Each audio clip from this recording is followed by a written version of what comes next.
So let's talk now with Jared Genser. He is an international human rights lawyer who previously served as pro bono counsel to Aung San Suu Kyi between 2006 and 2010 before she came to power.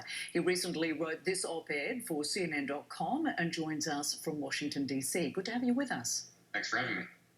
So Myanmar's military staged this coup Monday, arresting Aung San Suu Kyi and others, declaring a one-year state of emergency and claiming they would then hold new elections and hand over power to the winner. What is really going on here, and why is this happening now?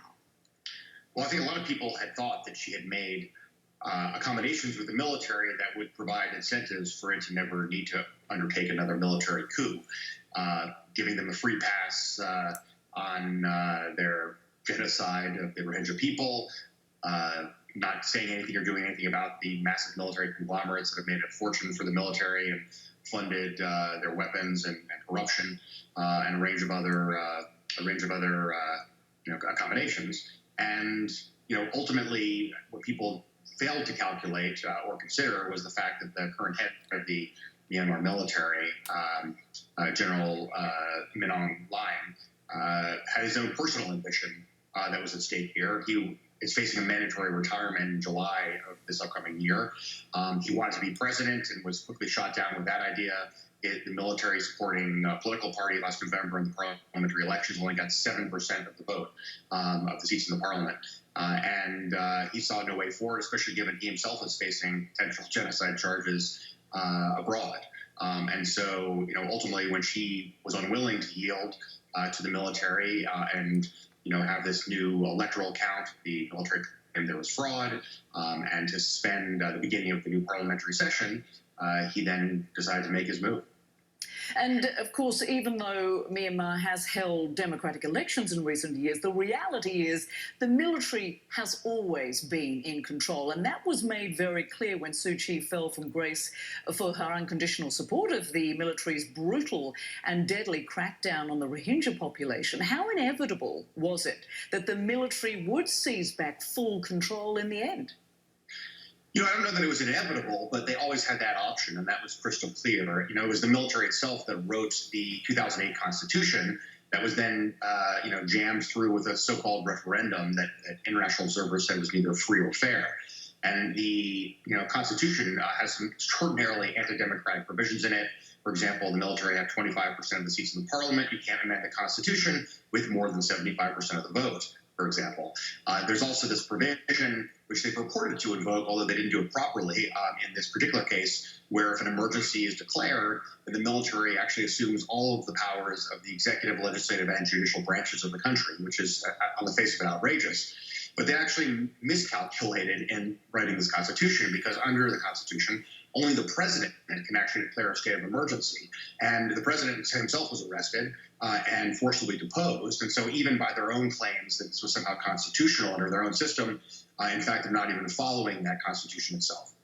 Right, and of course Monday's coup came after Suu Kyi's National League for Democracy won a landslide victory in November's election, and Parliament was actually about to approve those results and install the new government. So what should the international community be doing about a military coup that casts aside the results of a free and fair election? Well, I think, while it's great that you see a range of international actors, whether it be the United States or the G7 or the European Union, all calling this a coup, that is not remotely sufficient to change what is going to happen in the country. Because Min Aung Hlaing is firmly in charge of the military. So there are a number of things that need to happen. One is sanctioning these military-owned conglomerates that themselves own, hundreds of companies in the country with lots of international joint ventures. That could cut off the funding that the military is using, off book, in order to fund its weapons and its sustaining itself in power. Another key thing would be to advocate for a global arms embargo on the military and a referral of the situation in Myanmar to the International Criminal Court.